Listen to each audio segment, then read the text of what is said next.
What's up guys, and welcome back to another episode of Club and Country. It's episode number 7, and today we are returning with transfer deadline day. Well, with £2 million in the budget with Dresden, I've got to be honest, I wasn't really planning to do anything in the final day of the January window. We did have yet already another bid for Albert Simon. Norwich, the Canaries, wanted to take to Carrow Road for £4 million. Decent deal for the teenage wonder kid, but still going to say no, of course. And I did decide to try and make one signing on transfer deadline day. I don't know if you guys are the same as me here, but when you've got money to work with on deadline day and space in your squad, I just like to bring a player in. I always like to sign a player on transfer deadline day. I don't know why, but historically, throughout all my FIFA CM saves, I've always just liked to do it, even if I don't need to. I don't think we needed another player. Of course, we do have a bit of a lack of squad depth, but as we know, playing at this tier, playing in this division with no European football and no cups as well, it's not really too important squad depth. But either way, I did make one more signing to the Dresden side. Julian Gutto for 1.5 mil, 200 grand shy of valuation. And as a left midfielder that can play through the middle as well, actually looks like a pretty decent pickup. 66 overall, just 21 years old. He's been a regular playing in this tier. He's got some pace, 82 acceleration, some decent technical stats as well. I'll need to improve the skill moves, that's for sure. 2-star, that's nowhere near enough, good enough for me, though. I'm going to give him the inverted wide midfielder development plan to begin with, to train the stamina and the sprint speed, and also the finishing as well. As you know, we like our inside forwards, but I will train the skill moves up soon enough. But he actually looks pretty decent, though. Again, shows great potential. Already 66 overall, can definitely take over from Greilinger, who I must admit here, since coming from 860 Munich, both of these wingers have got great potential, but I've not been too impressed by Greilinger. I guess mainly because we're going down the left-hand side with Diawusi or through the middle. But either way, he's going to drop to the bench. Gutau, our new signer, will come in. And that was it for transfer deadline day. One final signing. He sort of top deals there. How interesting was the main deal of the window? Not sure if you spotted it. It went by pretty quickly, but Jack Grealish going to Barcelona. I thought that was really, really interesting indeed, that transfer there, as he swaps Villa Park for Catalonia. So, yeah, deadline day over, just the one signing, and as you can see, we still have a little bit of money remaining in the budget as well. You know, the reason why I wasn't going to sign a player is because I talked about it before. When you leave money in your budget, it carries over to the next season, and I believe that the more you leave in, the higher your budget is going to be the following season. It sounds very simple, I know.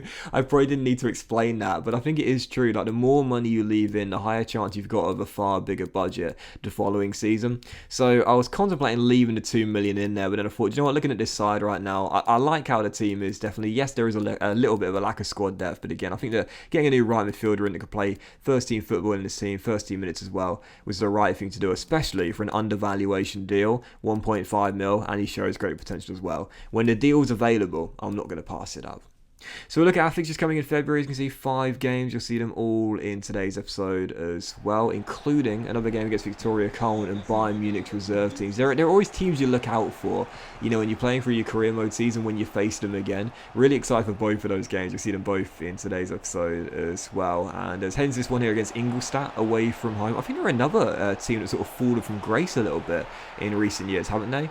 For my German fans, you'll be able to correct me if I'm wrong here, but weren't they in the Bundesliga just a few years ago? Now playing third tier football in Germany, so a bit of a fall from grace for them. Found it a really difficult game, of course. Back-to-back wins, back-to-back 3-0 victories as well. This one nowhere near as action-packed. Albert scoring the only goal of the game. That's why he was wanted by those 3 clubs there. What, for scoring tap-ins? But Norwich, Bayern and Celtic, of course, wanted him in January. He said no, he kept Albert here. And I think that was his 4th goal of the season so far. So he's really picked it up. I did struggle a little bit when I first got him out of the academy to get him more involved. But now he's kind of coming into his own a little bit, which feels really, really cool. So 1-0 the final score there. And also 3 straight clean sheets for Dresden as well. What is going on, man? My defending is so bad at this level. And playing 3 at the back as well. But at the moment, I must admit, I don't want to jinx it, but I'm watertight at the moment at the back. It feels really, really good. So second game of 5 in today. This was Bayern Munich's reserve team here, taking us on at Dresden. 2-2 for Albert Simon. I think that might have been his 4th goal of the season there, making it 1-0 and giving us the lead. It was second in 2 games. And then 5 minutes before the break. Oh, yes. I know recently, I'll be honest here, I've slowed down with him really, really badly. But that was goal number 20 for the season for our number 35. I don't think he's going to get to the Ivan Toney, Samuel Bell 40 benchmark. benchmark, but he'll have chances in the future, there's no doubt about it. This kid is absolute class. Gets goal number 20 for the season there, makes it 2-0 to Dynamo Dresden, and then 9 minutes after the restart. This is a really cool little goal as well, going through one-on-one there. He barely ever misses the target. Practically every single shot is so accurate. No change for this one, regardless of whether it's a header, a volley, right foot, left foot, doesn't matter. Chips the ball over the goalkeeper there and makes it 3-0 for his second goal of the game. And goal number 21 for this season. Yeah, I don't think I'm going to get him to 40. It's such a difficult thing to do as well. Obviously, you guys every now and then send me screenshots on Twitter. If you don't follow me on Twitter, by the way, it's @.clanders. But thanks to those that do send me screenshots of you guys getting plus 40 goals, you know, 41, 45, whatever. I've seen some of you guys go over 50 goals in the season, which is mental. I don't know how on earth you pull that off, but it is very hard to get to 40 in a single season. But every now and then you've got a striker you've got so much confidence in. I felt that way with Tony. I felt that way with Bell. The fact I never did that with Niang was a bit of a shocker, really. But I do feel that way with Ransford Yeboah as well. Gets another goal there, 3rd and 2 to make it 1-0 here as we take on Kaiserslautern here in Dresden as we go up early. But yeah, definitely for sure, Ransford Yeboah, if not this season, he'll have another chance in the future to get to a 40-goal season, along with Samuel and Ivan. Still 2-0 up here against Kaiserslautern in the 3rd game of February in today's episode here. And then right past the hour mark, we saw this 2 episodes ago. What? How is that a penalty? Are you serious? Yes, I know it's a little bit of contact with the upper body, but it's just grown man strength that. That's never a penalty in my opinion.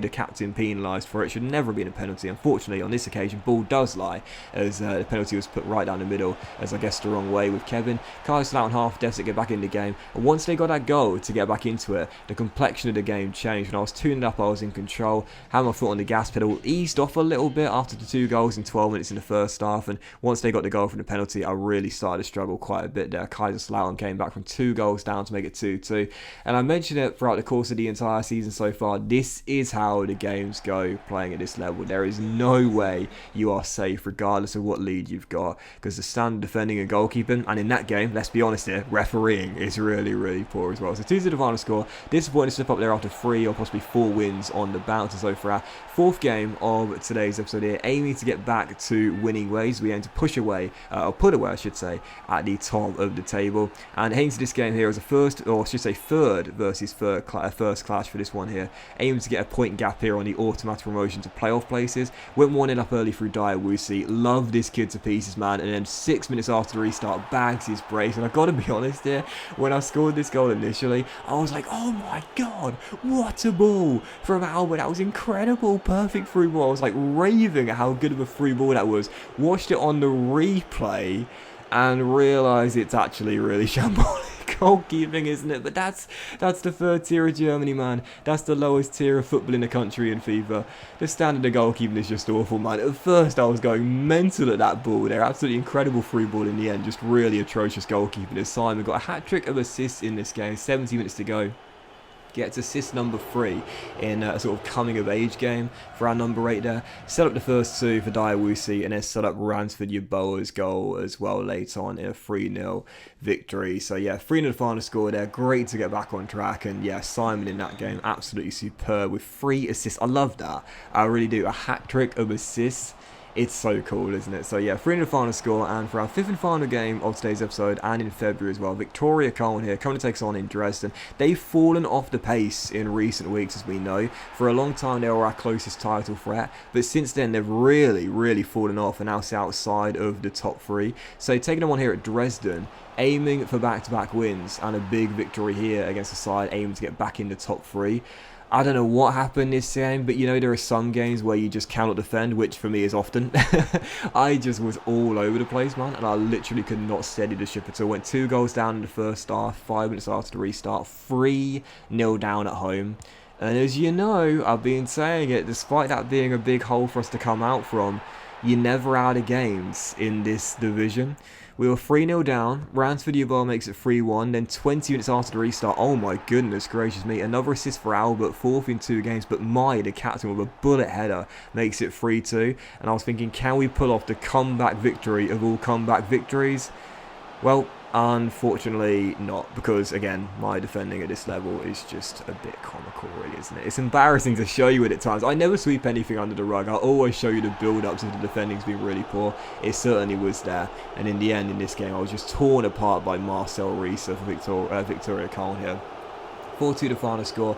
Our unbeaten season at home comes to an end at the hands of what were our closest title threats. It's kind of fitting how they're the team that beat us in the end at home for the first time this season. Third loss to campaign, 11 games to go, but despite the defeat there and just one win in 3, we're still 12 points clear of Duisburg in second, 13 clear of the team that just beat us there, Victoria Köln, and with 63 goals as well. 11 games to go, yeah, a little bit of a struggling patch of form. Yes, our defending is still really poor, but I still believe with our offensive firepower, having that double-digit point gap, I still believe we'll be okay with 11 games to go to see out this season as automatic promotion winners, and also hopefully, touch wood, fingers crossed, title winners as well. But anyways, this was the CNC though, guys. Big thank you for watching. I hope you have enjoyed it. I hope you have enjoyed the quadruple upload weekend as well. Much love to you all. Have a fantastic day, and I'll see you for the next episode of Season 1 of C&C very soon.